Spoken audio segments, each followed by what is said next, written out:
Northwest guy because you're raised in a batting cage, you're raised in an indoor facility, you're taking ground balls off of, you know how to work in limited space. Okay, I'm going to tell you right now, and I know I'm biased because I'm a Northwest guy, but I will take a Northwest guy over somebody from another area any day of the week because I just think they're tougher. I just think they're tougher guys. I think that's one of the best things about baseball is it still is a way that you can really develop toughness and develop, loyalty and all those kinds of things that we want out of young men in particular. Welcome to the Pacific Northwest Fungo Banter Podcast, where we highlight all of the great coaches of the Pacific Northwest. Now, here are your hosts, Eric Sorensen, Jason Jarrett, and Kelly Gow.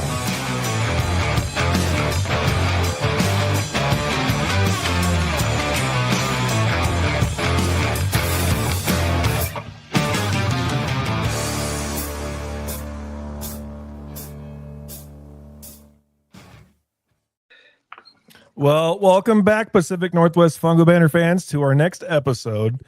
And I got to do something before we announced our next guest. And excuse me, guys, I didn't tell anybody about this. We started a couple years ago. I lost a bet, and I have a horrible time with hats, and my wife makes me put them away. And I was cleaning the storage container. So, Jason, I got to cash in my bet.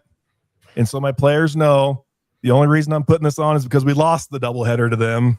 So I have to put on the Tri-Cities prep hat for just a second, just to settle up my bet, because I found the hat today. Good man. So you got the bet settled on that. I'm putting my other one back on. I can't wear it much longer. Okay. I got a screenshot. I'll share it. I can tell you what, Coach Johnson would like a Tri-City prep hat too. I know. That's right. I got a bunch of shirts from you. I know. I'm going to get you some hats this summer too. Yeah. Okay. Well, let's introduce our next guest, and we're pretty fired up to have him on because we have a coaching legend, not only in the Pacific Northwest, but all over, because he's in the ABCA Hall of Fame. He's in the Washington State Coaches Hall of Fame. Dave Johnson from Ephrata High School. Thank you for joining the podcast. Thank you very much. I haven't met you before, Eric, but I know Jason and I know Kelly. Yeah, well, I know who you are. I've seen your name on the stadium when I walk in all the time. So you're a legend. We know that. And well, Coach, right away, we always ask every guest our first hard-hitting question. What is your favorite fungo? Okay, I used to have a Hoosier. In fact, I think it's Terry Agnew or maybe Kim Cox, or because I was listening to their podcast, and I think Hoosier was one reason why I liked it. It was orange and black, which is our colors. Okay, yeah. And it was a good one. You had to swing it pretty heavy, but actually, I'm going to go against what Terry Agnew said. He said anybody that uses a metal fungo shouldn't be in the game. He doesn't know what he's talking about. Okay, so anyway, what happens is that I'm about 5'8" and 100 at one time, about 150, 60 pounds. So I couldn't hit a fungo real well unless it was metal. Plus the other thing, once they went to metal bats, you might as well hit metal fungos. So it just makes sense. But everyone wants a wood bat, and they all tape it up sometimes. I've had SSKs. I've had a lot. I think I've had a Louisville. But so I've had some wood bats.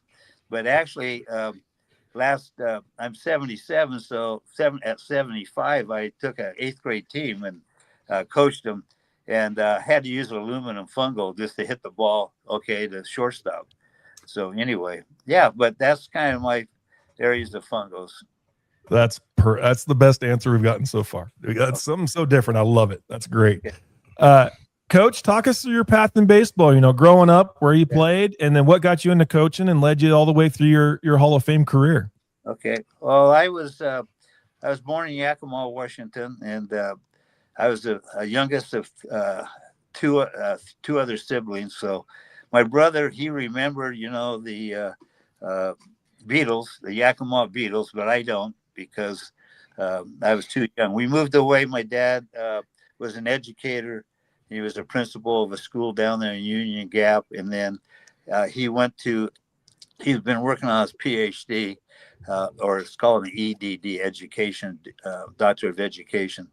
And so we went for a year to he went to University of Washington to pick up his PhD. Then he got hired at Whitworth College in Spokane, Washington. And so I grew up pretty much in Spokane. I was 5 years old when we moved to Spokane, and so we had a um, what Spokane did is every park. There's lots of parks in Spokane, and every park had a park league baseball, and there are Cubs, Bears, Indians, Giants. Those are different age groups, and what was neat about that is that we had a lot of coaches for a summer job. Okay, they'd work in the park and they would have all kinds of activities, but they also would coach us in baseball. And so we had some really good baseball coaches. I mean, real coaches, not just volunteers or a dad or something like that. And so anyway, we started baseball. My brother was 8 years older than I was, and he loved baseball also. He's a left-handed pitcher. He went to North Central High School, and I eventually graduated from Shadle High School in Spokane. And but anyway, he was like 16 and I was 8, and so he got a glove from a friend of his, and in the backyard I had to catch him, and so I've always been a catcher, and that started out actually when he threw. I was a misser.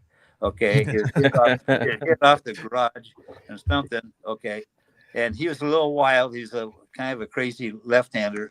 His favorite guy was Whitey Ford. My favorite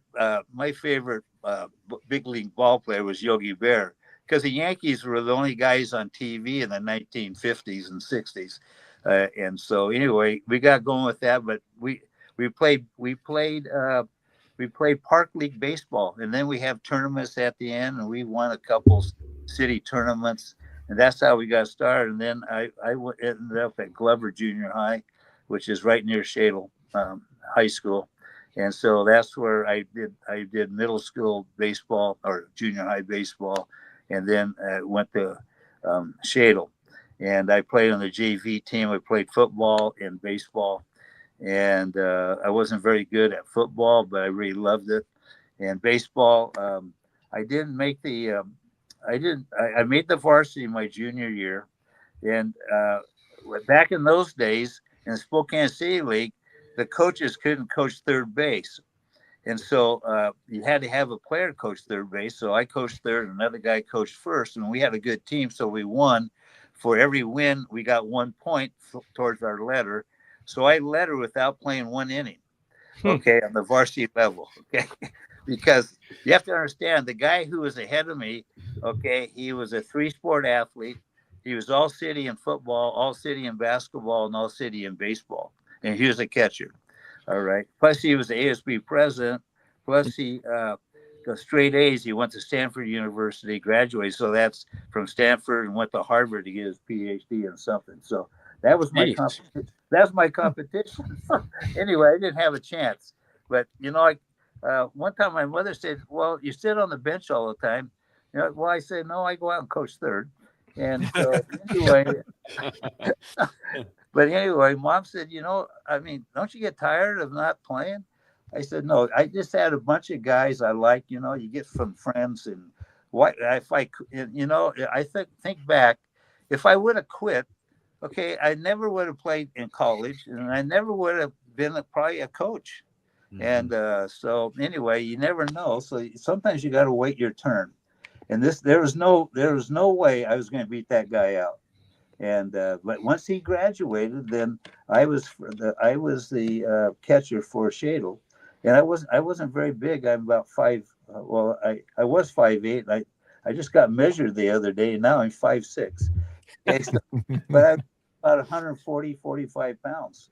But a baseball's only 5 ounces, so it's pretty easy to, catch a 5-ounce ball when you're 145 pounds. But I could catch, and so anyway, that's kind of my background. Then I went to Whitworth, and I played on the JV team at Whitworth my first year. Then I was on the varsity, but I played once in a while. And then my junior and senior year, I started in baseball. Okay, and I played for a guy named Paul Merkel, who was actually an ABCA Hall of Fame coach. 1961, Whitworth won the national championship in NAIA baseball, and Ray Washburn was the main pitcher for him. He went on with the Cardinals, and he used to coach over at Bellevue Community College. And in fact, he's still alive. I saw him. I was inducted into the Hall of Fame at Whitworth this last fall, and he was there.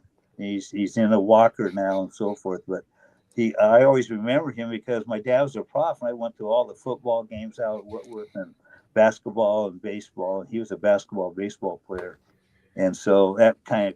So I always fell in love with the game. I really liked playing baseball. I really liked the catch, and you don't have to be really athletic to catch. And I wasn't a real great athlete. And so anyway, well, all you have to do is make sure you can block it and stop it and throw 128 feet, whatever it is, 3 3/8 inches. Okay, that's all the further I could throw. So being a catcher, that's all you had to do. So that's my background. And then I graduated in 1970. I was the captain of the baseball team. I was also the most inspirational guy on the team, and so forth. But being a captain, uh, there's night guys 66 and 70 is a wild time. A lot of protests in our country, a lot of situations. The Vietnam War was going on and all that. So it wasn't too cool actually sometimes to be an athlete. But on our team, Coach Merkel was kind of past his prime, but he was the greatest guy. He would do anything for you. But what happened is that I was caught between Coach Merkel and my buddies on the team because they were kind of rebelling against the coach. And so I came out of Whitworth. I had a great time. I loved it. I loved the guys I played with. I had 3 other roommates at Whitworth, and they all played baseball, and we're still friends today. And one was an All-American NAIA. We were NAIA at the time. But anyway, that was my background. And so when I wanted to go to Seattle because I was single and get out of Spokane. And so and they were really begging for teachers in Bellevue and Federal Way. There was all new communities. Boeing was going great guns. And so the only problem was my draft number was low. It was a lottery draft. And I thought I was in good physical condition. So the guys, for one of the first questions, they said, because I had high marks, I was summa cum laude at Whitworth, and so I was a history guy, and I wanted to do some coaching, and so they're real interested in me. But then they asked me what my draft number was, and it was a low draft number. He said, "Well, you think you're going to get drafted?" And I said, "Yeah," and I did get drafted. Took my physical, and they took. I met with the doctor. I passed everything. Met with the doctor, and I said, "Well, my junior year, I applied for a job at Kaiser Aluminum in Spokane, heavy lifting and so forth." And they took an X-ray, and they said I had scoliosis of the back. And so I told my doctor at the recruiting where they're drafting us. They didn't recruit us; they drafted us. So anyway, what happened is that I told them I had scoliosis. I took a back X-ray, and I got my letter from them, and it said 4F, so I was 4F. And then what happened is, but I never had back problems. And anyway, what happened is that I got this call from Ephrata, and the gal there my dad was in the education department, and the gal was the secretary that. And says, "I think this would be a good job for you. It's a history job, possibly a head coaching job, or at least assistant coaching job." So I went down there. I got hired, and then the regular head coach was a real good wrestling coach and actually a mentor for me. And he decided to give up baseball, and so I became the head coach. And I just turned 22 years old, so at that time. So anyway, that's my background to how I got to the coaching position. So the rest of it has really been a great. I've been associated with baseball at least on the coaching level for 56 years now. So anyway, it's something I really love to do, but I don't coach much anymore. So anyway, that's my background. Any questions or anything? I was a good defensive player, and And then I met a guy the first day, they took us on. We live in Ephrata. There's 3 stoplights in Ephrata. Okay, so anyway, they took us on a tour.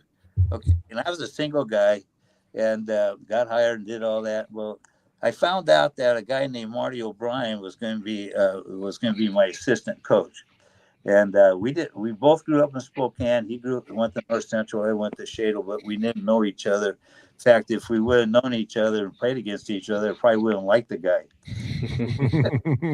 such a, he was such a bench jockey. Back in those days, you could just be bench jockeys. Okay, he's one of the best bench jockeys I've ever been around. Okay, and he's also one guy that used to get kicked out of a lot of games. But he also was a basketball coach. So anyway, I met him for the first time, and we coached together for 30 some years. So, and he loved infield. He was a heck of an infield coach, and I like working with the pitchers and catchers. And so, and then I kind of did the outfield and so forth. But we had a great combination. He was a great coach, great friend, loyal as can be. And then I had another coach come up, Gary Archer. Archer played at Ephrata. He was an Ephrata kid, but he was about 3 years older than me. And Marty was 4 years older than me. And so I was the youngest.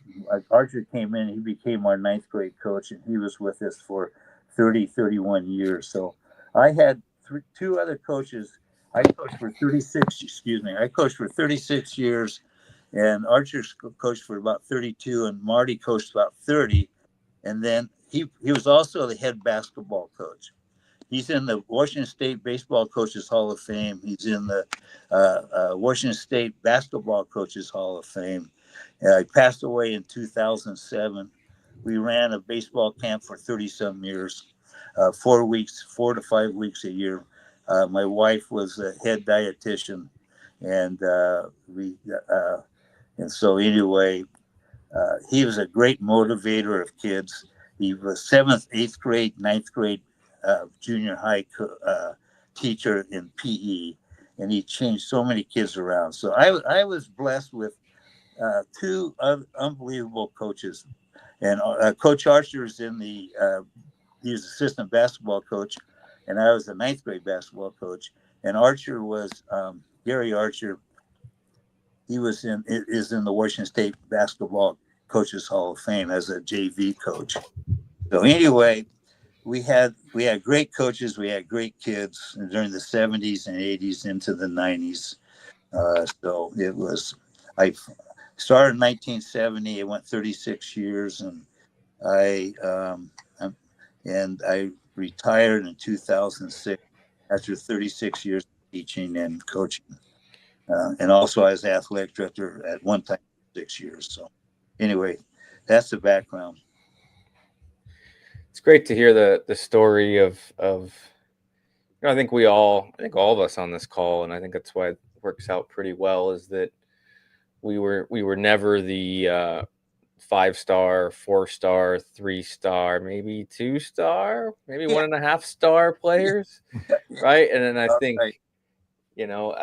I think what keeps you in the game so long, right, is that things were never really easy for you, right? And it gives you a story to pass on to the kids. It gives you a passion. It allows you to have humility for the player that doesn't have it figured out, right. And the other end, it almost makes you more upset the guy that is talented that wasted away by not getting any better, right? Yeah, right, definitely. So I think, I was hearing your background and some of the struggles and stuff that you went through to get to where you are. It had to have blazed a hell of a career for you. Talk about your time at Ephrata.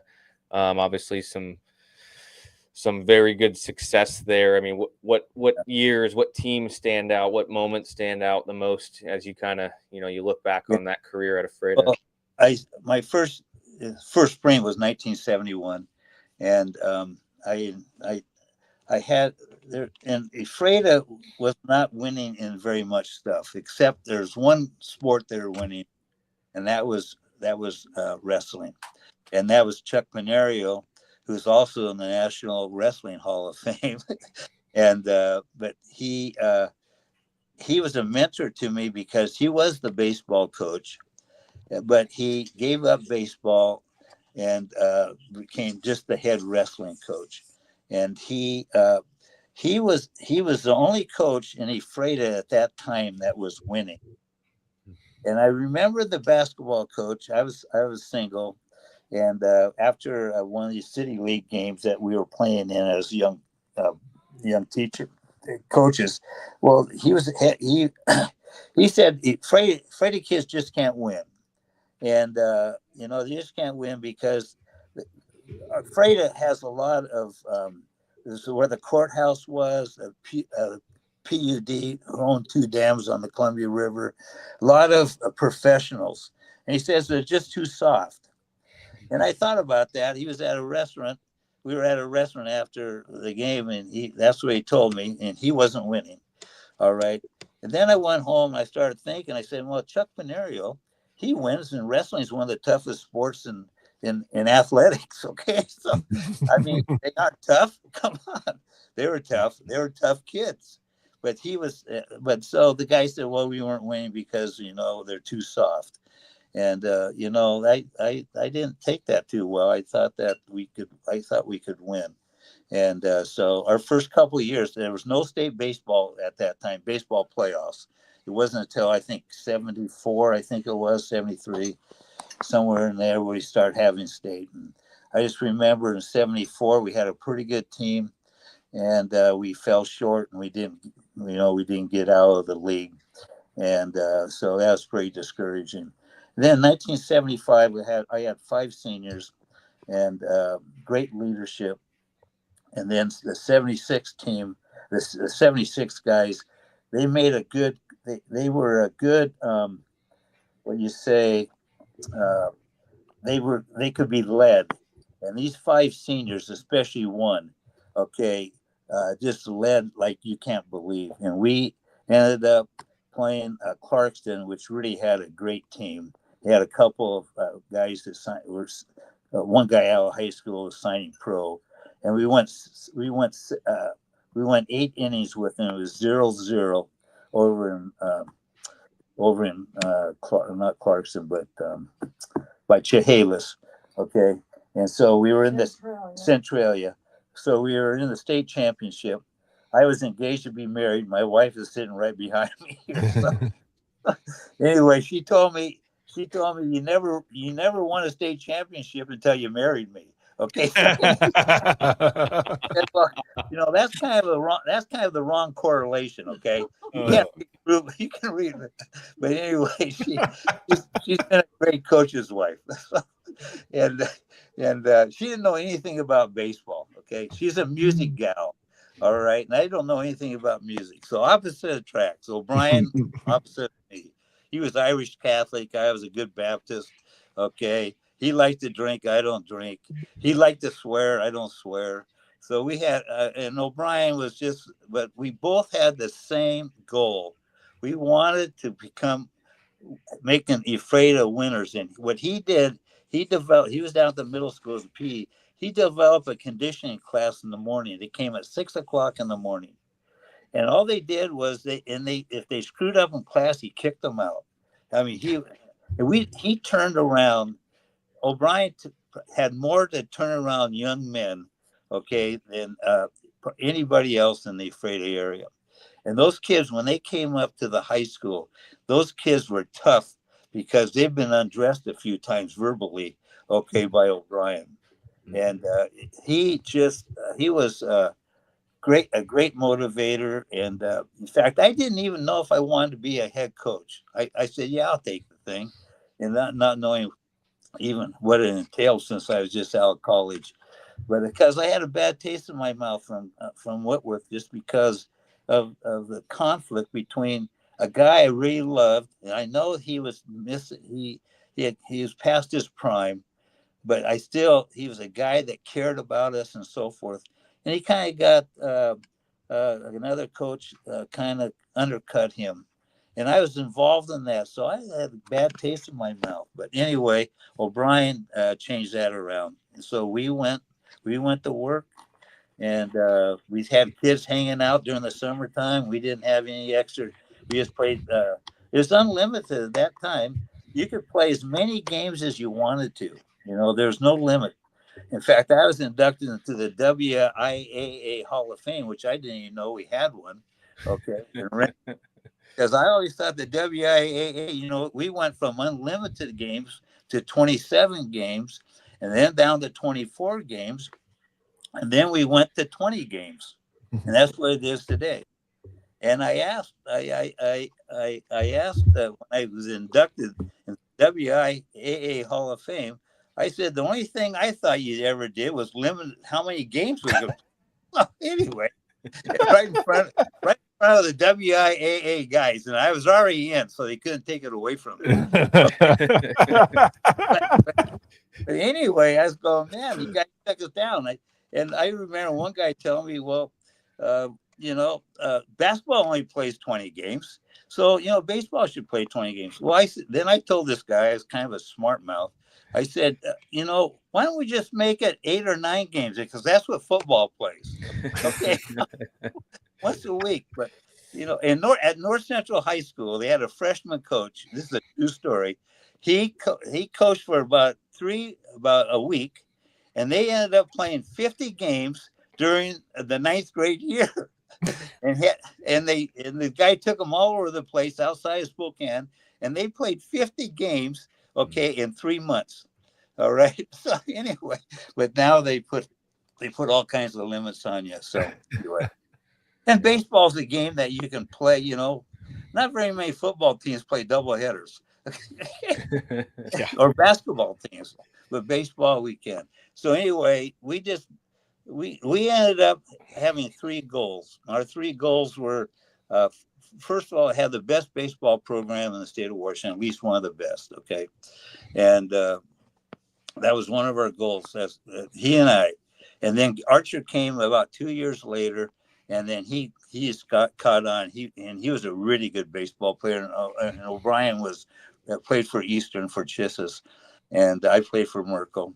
And he was a really good shortstop and a good player, and Archer was too. So we had 3 guys with college experience in a small town, and that doesn't happen very often. And then they just stayed with me. Each one of those guys could have been head baseball coaches, and but that's just kind of how we started. So one of our goals is to have the best baseball program in the state. The second goal we eventually had, we wanted to have the best all grass baseball field in the state of Washington, which we really developed a really beautiful stadium, pretty much done by, they gave us the land but no money. Okay, there's school land, and then we went to work and we built a great facility and had great community help. But then we got Field of the Year for the American Baseball Coaches Association, and I applied for it because I could get myself a top dresser, okay, and a bunch of tools. And so I wrote a story about our field, and took pictures, and I sent it in, and I won the thing. I won, not the college thing. And so we got a bunch of stuff, to take care of the field. So I still take care of the field. I take care of the JV field, the C squad field, the varsity field, and I take care of 4 softball fields. And so it's a passion I have. So baseball is a wonderful sport. So, and you can almost teach almost any aspect of it. And so the third goal we eventually had is we developed our own baseball camp. And at one time, it became the largest living camp, okay, in the state of Washington, actually in the Pacific Northwest. And we had 4 weeks every summer. Sometimes we had 5. My wife was a dietitian. My wife also handled the concession stand for 37 years. Okay, and so we just had a great run. I think we were in 14 state titles, and we won 8 of them. And I don't know why we didn't win the other 6. And by the way, you had Kim Cox on, and he's the greatest guy. And you know what he did? He could have. I think he could. I got the most wins in the state of Washington. Okay, our team did in coaches, and I think that maybe Mike Mike Archer from Sela might go past me. But anyway, Kim Cox told me, he said, you know what? I'm going to quit before I get to the number of games that I could pass you. That's the kind of guy Kim Cox. And he didn't want to be in the Washington State Baseball Coaches Association unless his assistant would get in. Okay.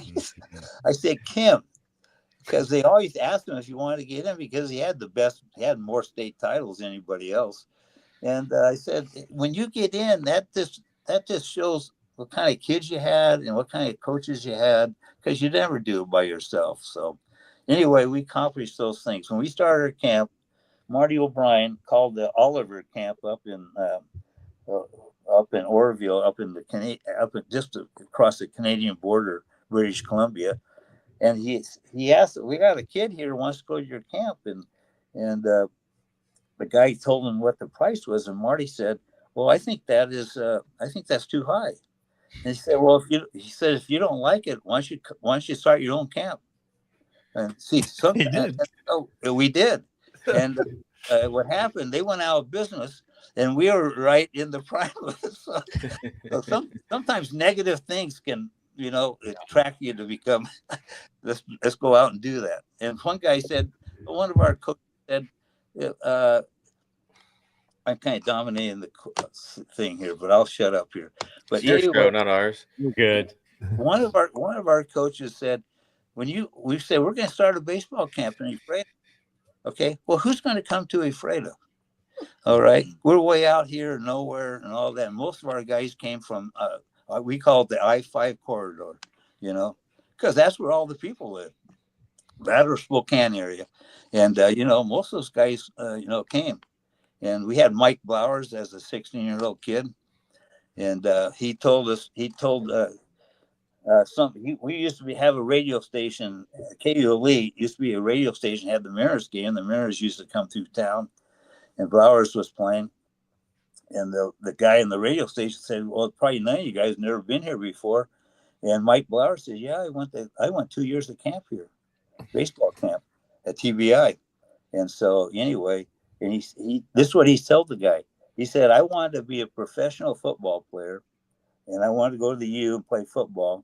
And I went to that camp, and after I got through that camp, we always ended with a motivational talk. We practiced a lot of things that Raveling used to practice at his basketball camp, because O'Brien and Archer used to go to camp there along with Livengood, who was a longtime athletic director of Washington State and Arizona and so forth. And he was our athletic director in Ephrata. But anyway, what happened is that we always ended with a motivational talk, and we always had the parents there and all those types of things. But but we had all kinds of pro guys come through. We didn't know they were pros, obviously. When they were coming to camp, they were 8 years old or 10 years old or 11 years old. But Blowers said, yeah, I changed from being a great, want to be a big football player. And I wanted to be a baseball player. So that camp changed it. So anyway. No, that's good, Coach.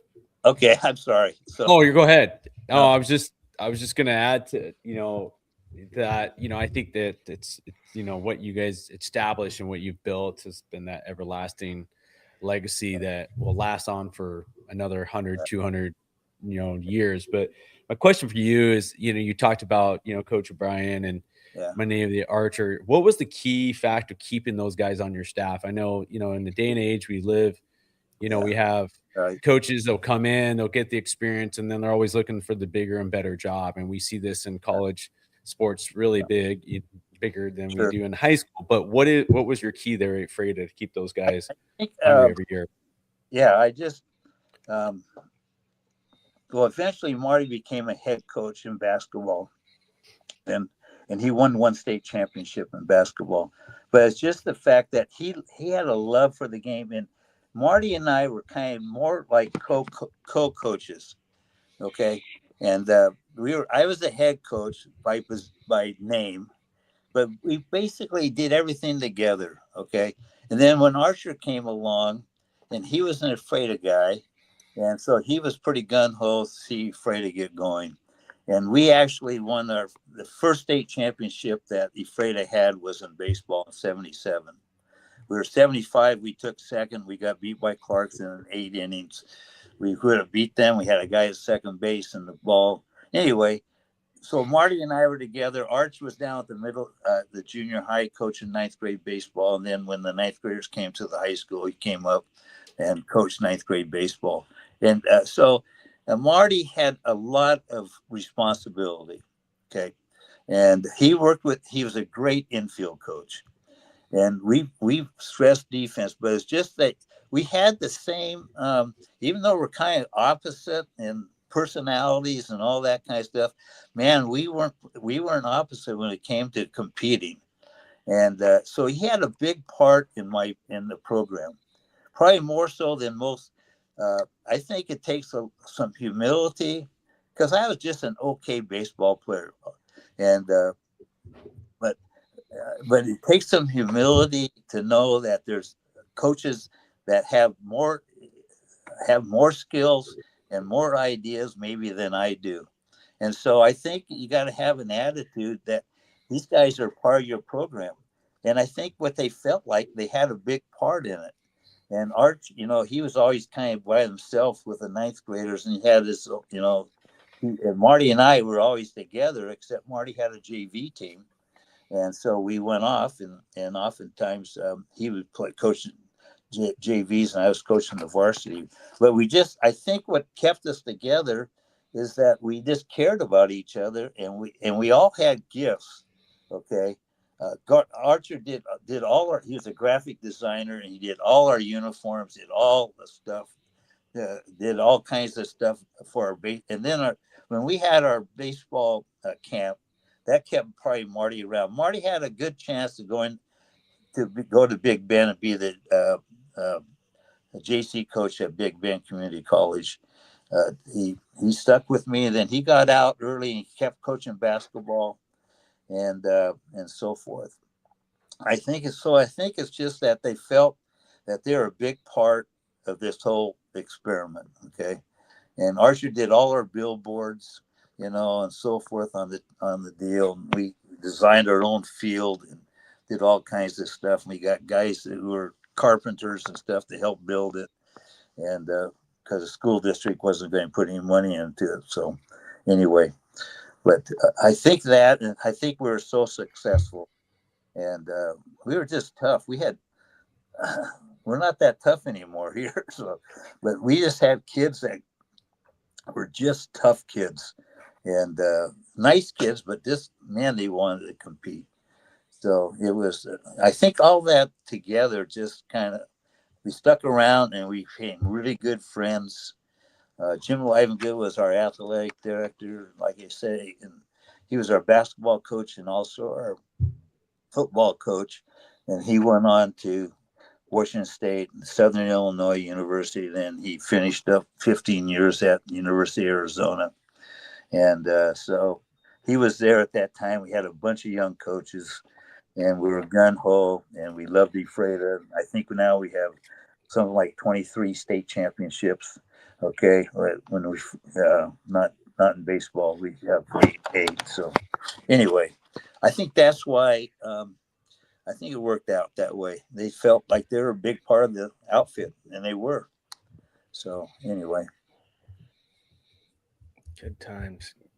Take us into some nuts and bolts here. I remember, having the opportunity to spend a summer with you. I was about that 22-year-old kid when you first started. So right, you hop in and you got this guy with all these titles on the board, and he's out there barking at kids because there's a grain of dirt that ended up in the grass, and this guy that cared so much about it. But I remember bits and pieces, and take us through some of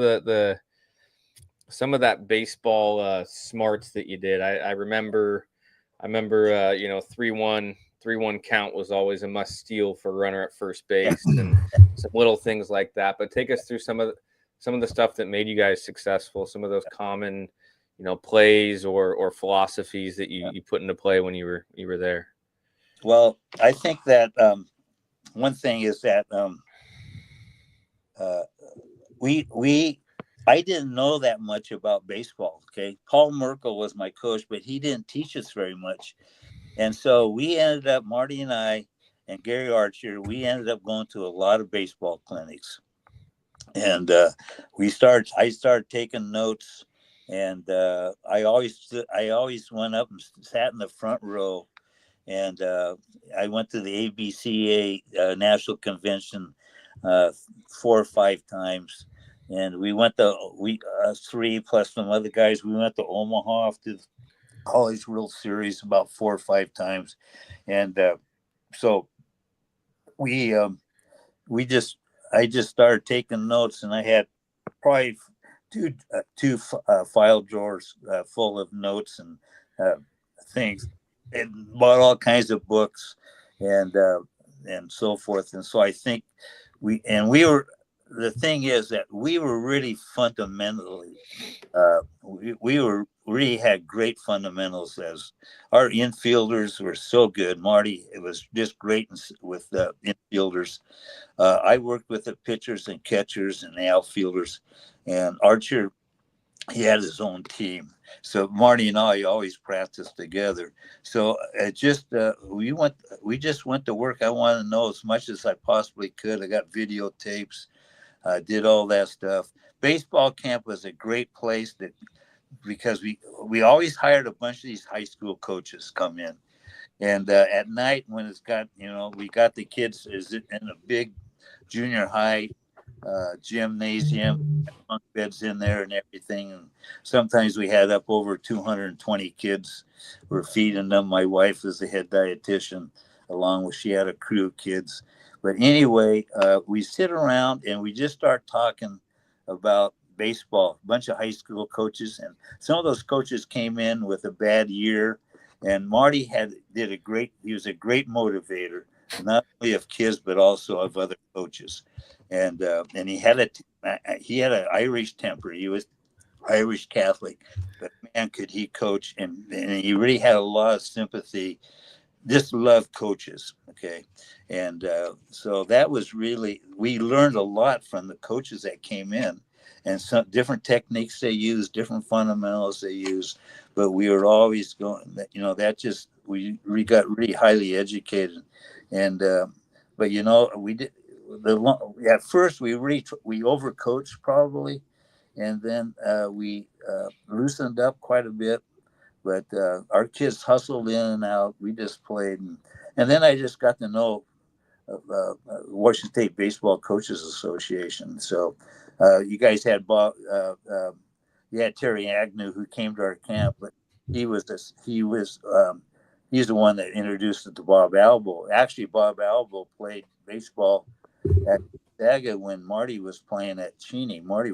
They were older than me, but I just remember Bob Albo going to clinics and stuff, and he always had note cards, 3x5 note cards, something like that. And he'd just write down stuff, and then what he taught me, what Bob taught me, he says, what you do is you hear these ideas, and then you go home and you see if they work or not.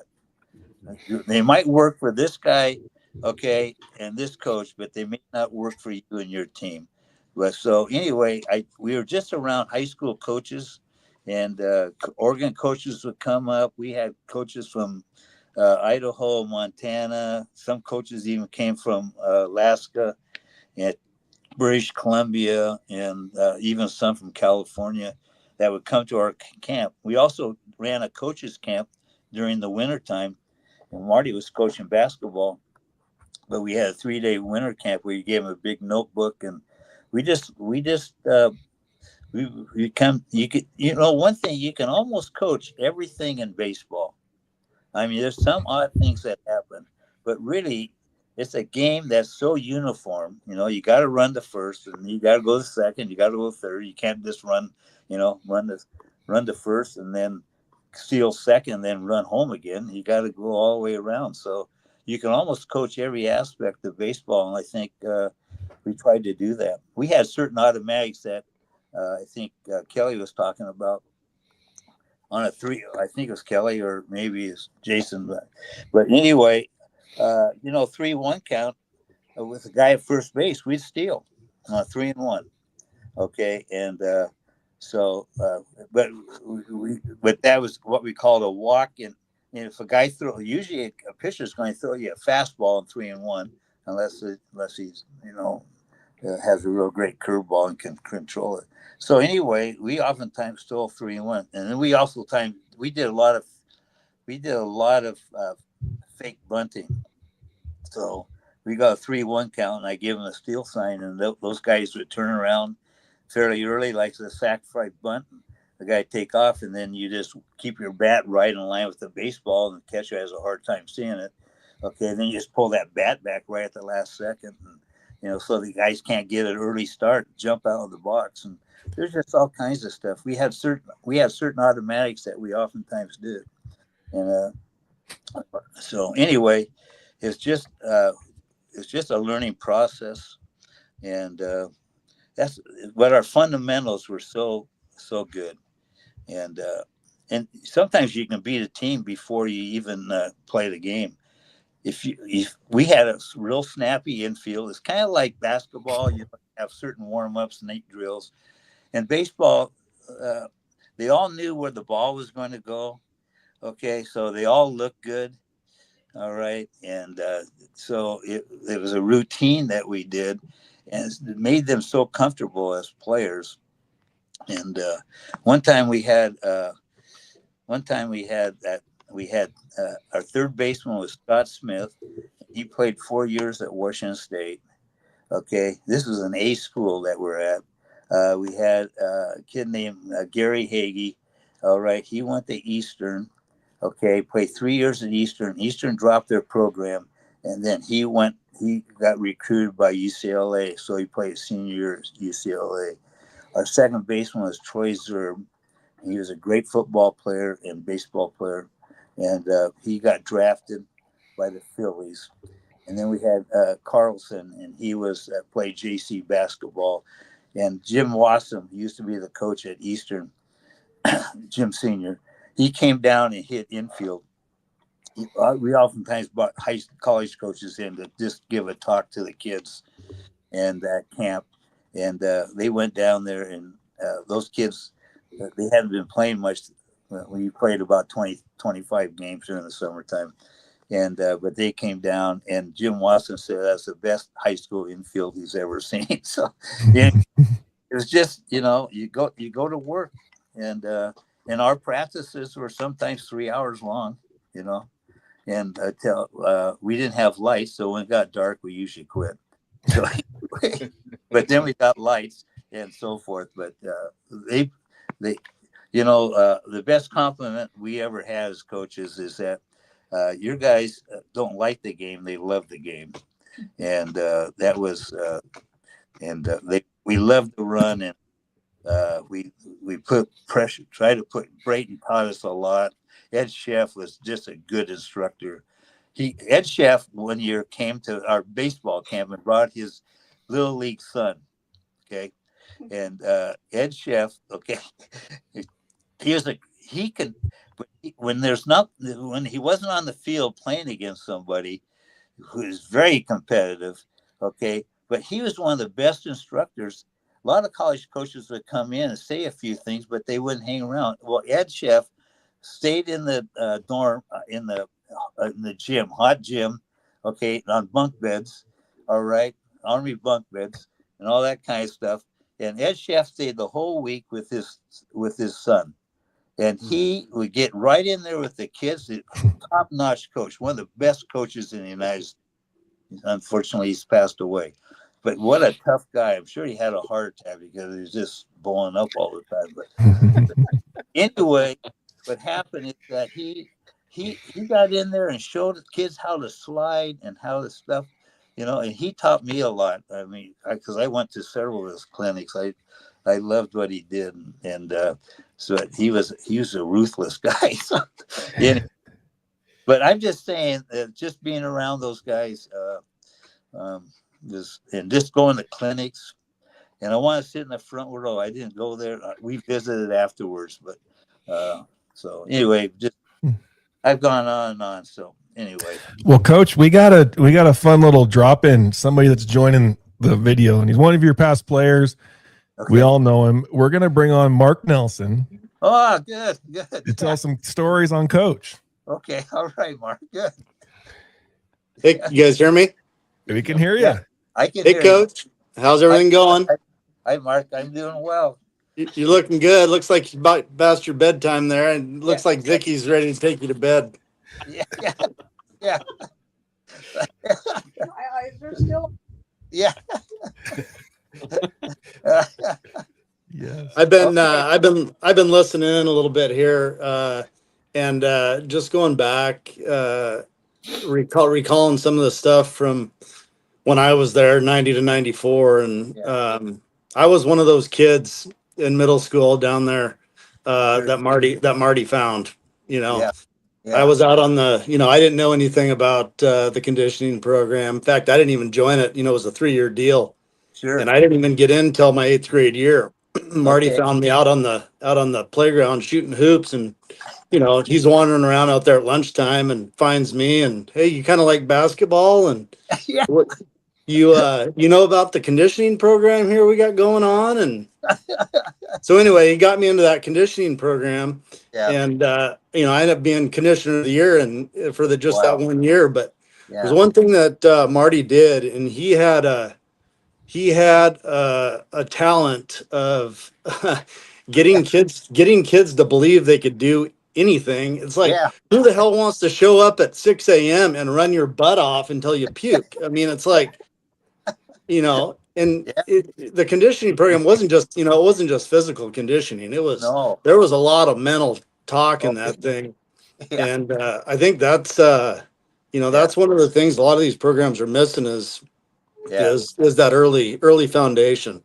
But no, I appreciate, I look back now, none of these kids when they're that age realize what they're getting and the blessings that they're getting when they're that age. But you look back on it at our age now, and you and Marty were instrumental in my foundation.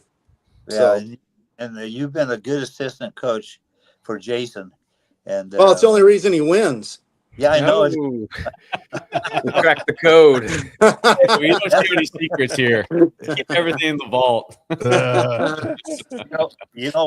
One time Marty said, because I was assistant 9th grade basketball coach, and when he won the state championship in basketball, and you were in basketball.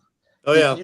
Did we win the state championship your year? Or no, it was, well, that's another story. So that's, Marty actually apologized to me for not getting me up on that team. So real quick on how that story went, because I broke my leg my sophomore year, right? So I missed a year in playing football, and I got moved up. So I was on JV my junior year, and I ended up getting moved up for the postseason. Okay. And I end up, so we had a Saturday morning conditioning, and the day before I had taken, it was me and Craig Cherf and Josh Sainsbury and Travis King, who had never shot a shotgun before. We took him out bird hunting. And I went through, I was the bird dog, and I ended up going through a bunch of brush. I had a limb snap back and hit my knee, and my knee swelled up like a football. And I made the excuse that my knee hurt the next morning, so I sat out of running. Okay. And the next Monday I was back on JV. Yeah, that's the way it goes. So So anyway, I was just going to tell a few stories. I mean, one thing that sticks out from when we played was, and I use the story a little bit now and then. We come off a loss or something like this. I always recall, you remember 93 when we came down to Columbia Burbank tournament. Oh yeah. You want to tell you? Yeah. And Tolt just smoked us. It was not a good day. No, it wasn't a good day. They beat us like 23-2 or something. Yes, it was. Yeah. This is the worst I've ever been beaten. Yeah, I know. And we found that out. I mean, our legs found that out the next day.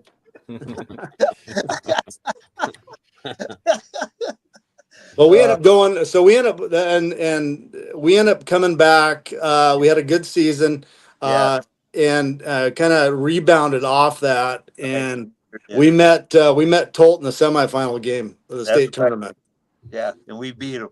and we beat them by a run.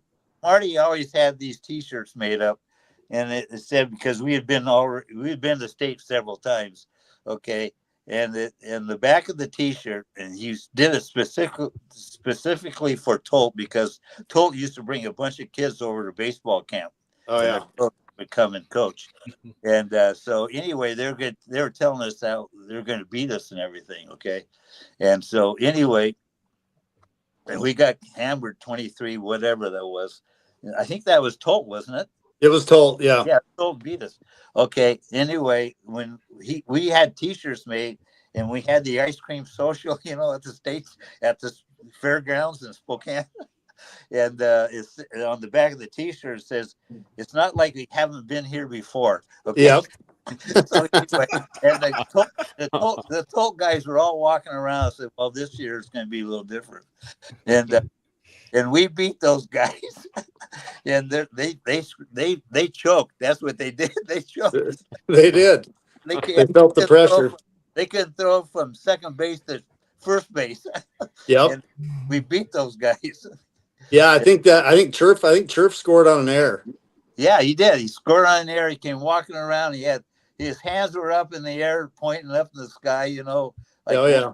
One and yeah, we went in there. We won that. And then see, Marty Kids was getting married. Wasn't that the year? Was that Sean? Yeah, Sean was getting married.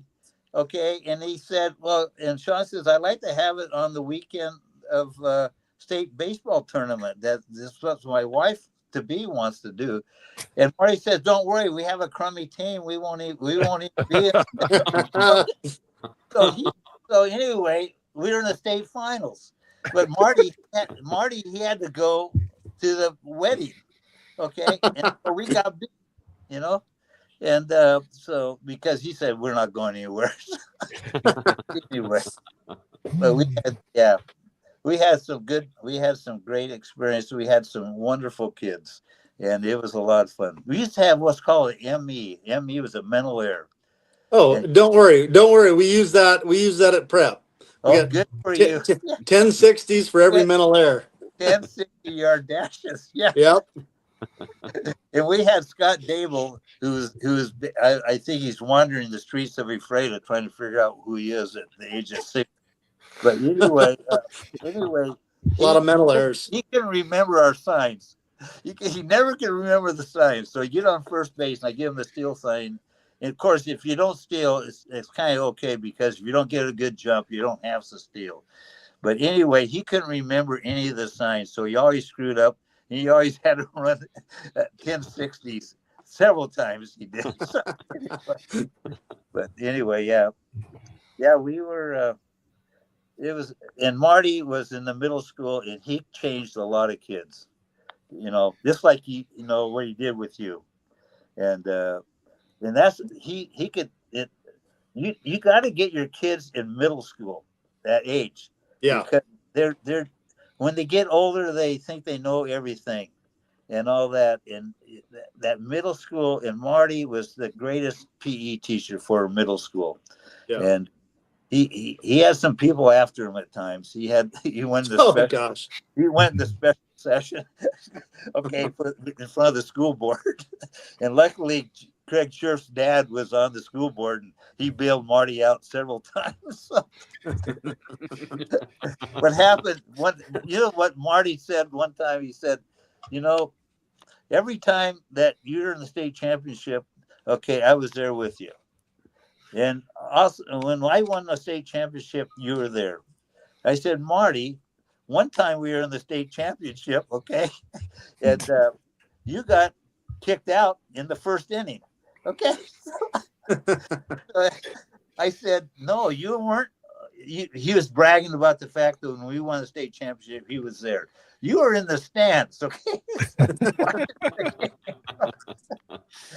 But anyway, yeah, it was something. And I'm sure glad, Mark, that you're still part of that baseball program, Tri-Cities Prep. You put a lot of work in down there. And yeah, Jason's it's been fun to build it with Jason. We've got a good thing going. You know, it's amazing what things do, and things, you know, when you start winning, it attracts people. Yeah, sure does. Yeah.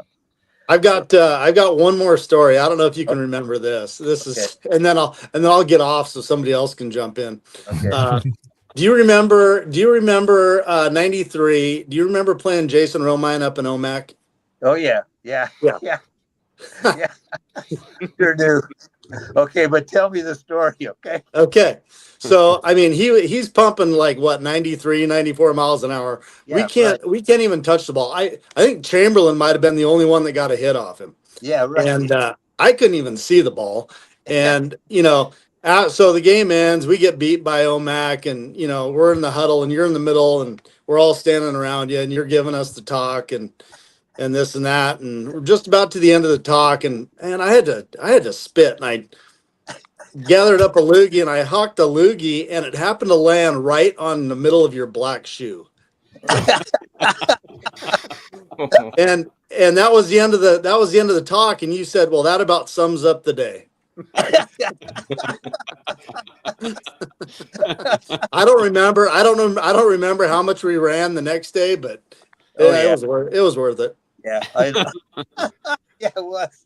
I can't remember that. So anyway, that's a great story. Mm-hmm. Yeah. But yeah. All right, well, I'll get off here. I'll let you. It was good seeing you, and I appreciate everything you've done. Well, thanks, Mark. Appreciate you too. I remember your class. You guys had a good class, so you were pretty good. Yeah. All right, guys. See you, Mark. Thank you. Thanks. Awesome. Thanks, Mark. And Coach Johnson, we do have somebody in the back waiting to jump on. Okay. Our next guest is going to tell us some more stories about Coach. We got Brian Johnson. Oh, yeah. You got Brian on. Okay. There we go. Brian, thanks for joining us tonight. You bet. Hi, Dad. Hi, Brian. I wasn't sure if you were ever going to shut up there. You just kept going and going. So. He's been saying that for a long time. If you were ever going to shut up. I didn't know you were on. Yeah, surprise. Yeah. I'm surprised you were able to get on technology-wise and stuff. Yeah. I know. Yeah. Well, go ahead. You got some fun stories for us about Coach here? Yeah, where do I start? I graduated from Ephrata High School in 1999. Played for my dad for 3 years. Freshman year, I played for Coach O'Brien on the JV, and then obviously grew up with TBI and Ephrata baseball, and a lot of bus trips, a lot of great memories watching some really good teams in the 80s. I was pretty young, so I think my first memory of just doing the whole season and stuff was 89 when they won the state championship. I think that was their 7th title, and where I could kind of remember it and being part of it and being in the dugout. It was really cool. I was at the King Dome, back then, and so after we beat Montesano that year in a close game, and the team ran out on the field and kind of dogpiled, and I ran out there too, and my jeans and pretty cool. I remember being in the dugout or clubhouse and like, oh, that's King Griffey Jr. I think that was his rookie year, right around there or something. But I don't even know if he'd been called up yet. But same locker room and everything. Yeah. So yeah, that was cool. Yeah. And then playing for Dad, it was interesting because our sophomore year we were still. I was just thinking back, sophomore year, we were in the Mid-Valley League. It was the last year when the WI had 4 classifications, right? So we were a AA team. Yeah. And the biggest classification was AAA. And so we were in that league with Hanford and Eastmont and West Valley. Yeah, come on. We were a small school in that league for, 4 years. That was the last. So my freshman, sophomore year, we were in that one. And I think we had I'm pretty sure, Dad, it was your worst season ever, sophomore year. 97, we were like 7-13, probably one of his only losing seasons. Yeah. So that's not a good memory. But No. then we had a good group junior, senior year. You know, Gabe Boroff was there, and I don't know if Gabe was on tonight or not, but Gabe was a really good catcher, played professional baseball. He was a year ahead of me. So that 98, 99, we had a good club, and we actually moved. That's when they reclassified to 6 divisions. And so the CWAC, Central Washington Athletic Conference, got started, which we're still in today. I'm an athletic director at Ephrata, and I got a CWAC meeting on Wednesday. So I was there kind of at the start of that. And that was a good fit for Ephrata. We weren't the biggest school, but we weren't the smallest. And that kind of helped a little bit. But we had some really good teams. Made it to regionals junior year. That was also a tough one because we lost to our rivals down the road, Quincy. In 98, and ended up beating us in regionals. And that was a tough one to swallow because Coach O'Brien and my dad, basically they taught us just to hate Quincy as much as we can, and we got to beat those guys, and we usually did. And they had a pitcher that was really good, and the little guy just spun a bunch of curveballs at us. We couldn't hit him. They beat us league, district, state 3 in a row at our place, Johnson O'Brien Stadium. And that was rough. But the good news is senior year, I think we 20-run Quincy. That pitcher graduated, and we ended up winning the state championship. So that was really neat. Being on the field with all my friends who I grew up with. We just loved baseball. We weren't very good at the other sports, and we would grow up playing home run derby down at the Little League field and just doing TBI all summer, hitting in the cage, and made a big difference. And so, and then 99, we ended up winning the whole thing. Had to beat Bill Walker, the Natchez Rangers in this title game, like 9-8. Got down 5-0, and early the kid for Natchez hit 2 bombs out of Yakima County Stadium, and then comes up his third time and just hammers it. The wind was literally blowing in like 30 miles an hour. They got it at the track, and so we got down 5-0 and had to claw back. And good thing, things went our way, and we ended up winning. But that was neat to win a state title with your dad. That's not everyone gets to do that. And so, but I was there for the whole thing. So I would be in the dugout in middle school and doing the scorebook and things, and summer ball, all that stuff. So I just lived at the field and lived it. But we were pretty fortunate to have such great coaches to play for. And Coach O'Brien, my dad, Coach Archer, Coach Moore was there at the time, and that was neat. So a lot of good memories. That's the last time we won a state championship. So in 2002, we were undefeated, and we just fell apart. We were ahead in everything. And Brian was at the UW at that time playing.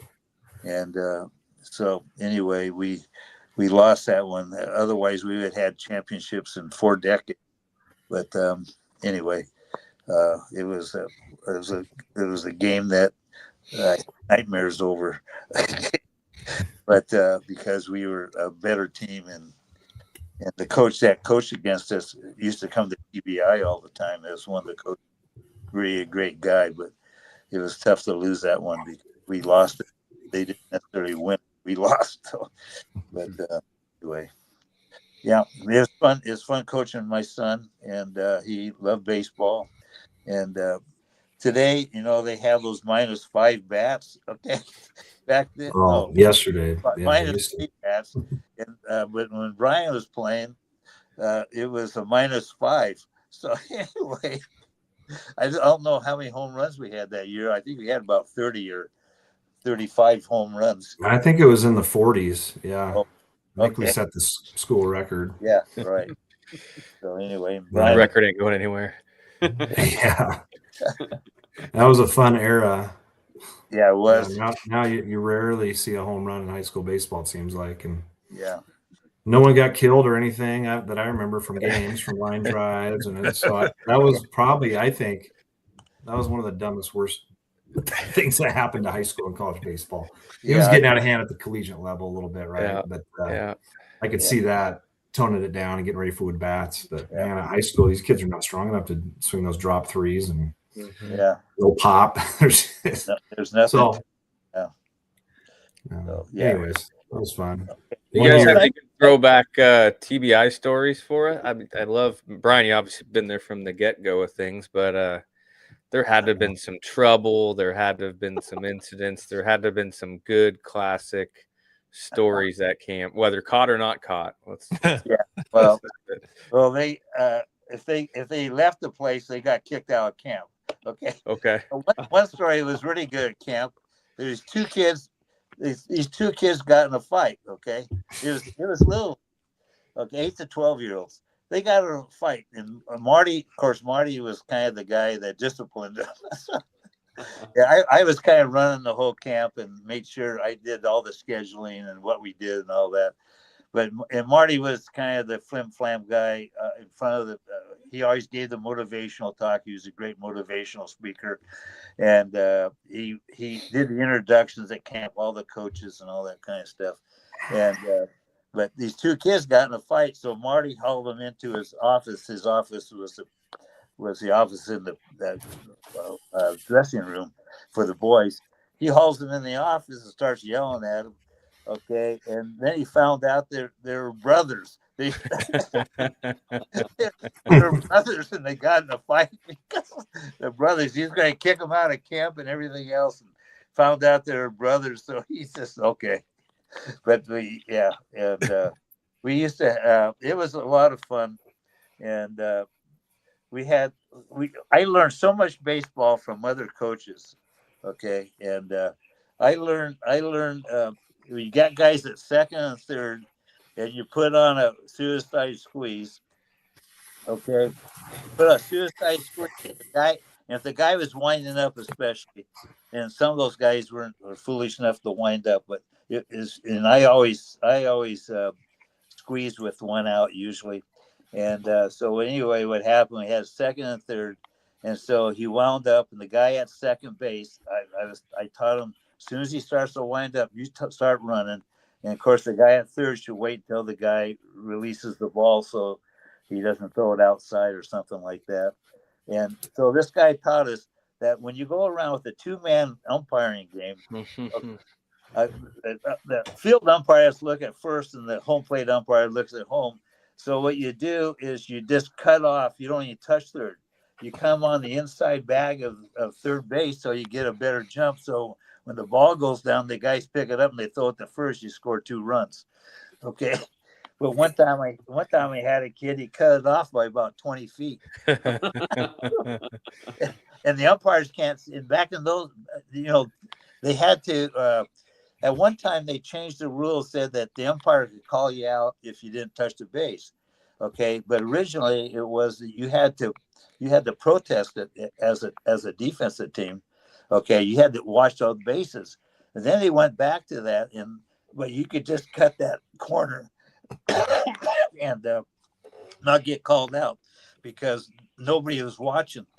The infield guys weren't watching or anything else. So we learned a lot of different things at camp, talking with coaches and stuff. It was a great experience. And we always had our kids always worked camp, and they got paid for working camp, and they had to go, but when they're there during the day, they were there. And they're there all day. And when there was lectures, they had to go hear the lecture. They had to go demonstrate for coaches, and they learned a lot of baseball.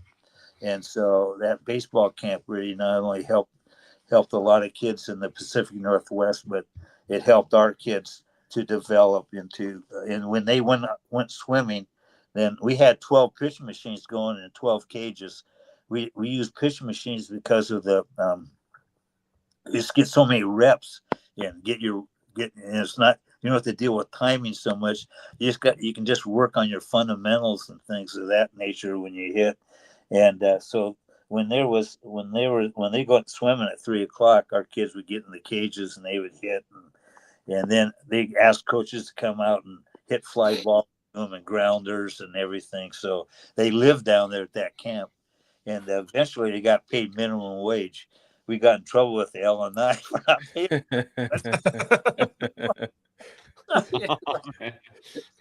Yeah, but anyway, it was a great experience. We did it for 30 years.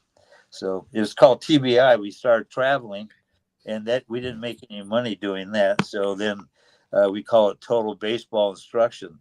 And some of the coaches, because Marty he was always mouthing off at coaches and stuff, and the coaches started calling. It wasn't TBI, total baseball instruction. It was to be insulted. Okay.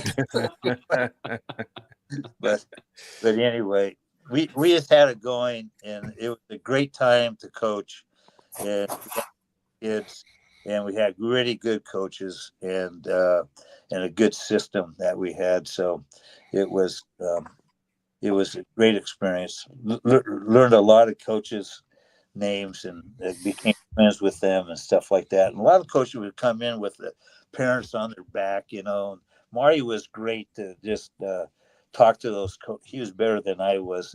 He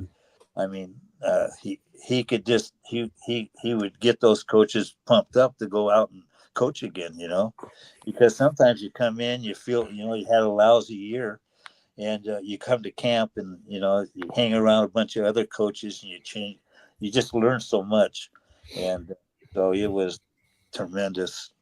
That was a tremendous experience. So Marty died the last week before. We went 4 weeks. Sometimes we went 5, but that year in 2000, it was going to be our last year anyway.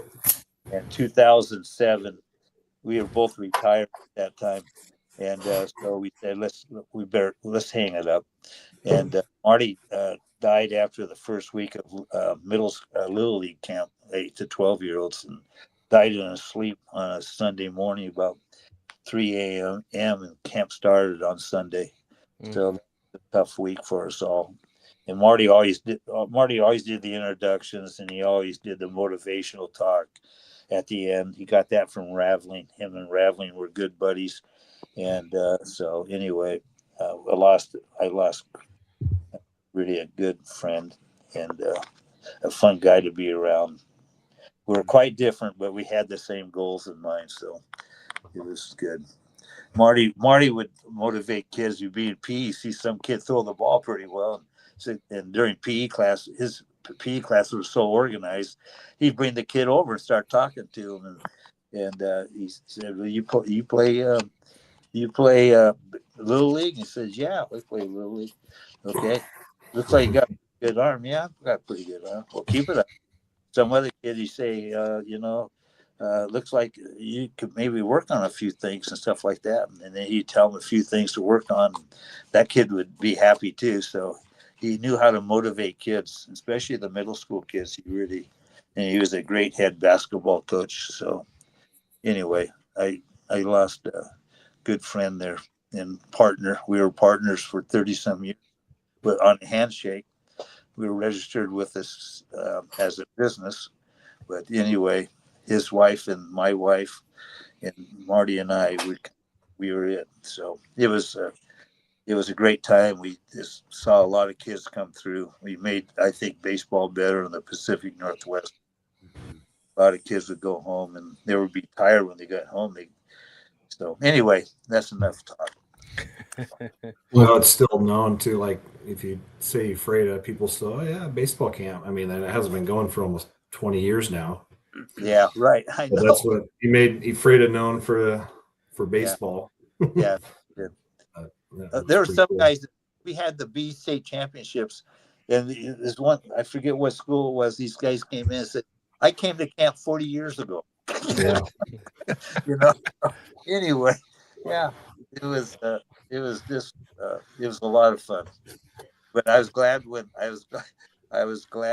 the 4 weeks was up, because I think we had about 2 weeks of vacation, and then we're back at school again. And but anyway, it was a great time. Well, Coach, this has been just an awesome episode. I can say audio gold probably to describe this one. And man, thank you so much for agreeing to come on and take an hour or two out of your night tonight to be on our podcast. We really truly appreciate that. No, that's my pleasure, and it's always a lot of fun to talk to baseball coaches. Baseball coaches, they I understand when you go to a football clinic, it gets pretty wild. In baseball, when you go to baseball clinics, it's they're pretty serious about what they're doing. I'm sure they have fun and all that kind of stuff. But I know last year I was inducted to the American Baseball Coaches Association, and so we got to go to we went to Washington D.C. and for that, and it was a great experience, and they treat you really well and so forth, and but it was really a neat time. I had most of my family there. So anyway, and my wife was a good, very good coach's wife. And, she didn't know anything about baseball when we got married, but she knows more about the Mariners now. I'm down working on the field, and I come home, she has things pointed out that got happy. So she was a really a great help to us, and so was Marty's wife. So anyway, we had a great. Okay, I'm getting a low battery. All right. Well, thank you, Coach. We appreciate it. Take care. Yeah, thank you. Thanks, Coach.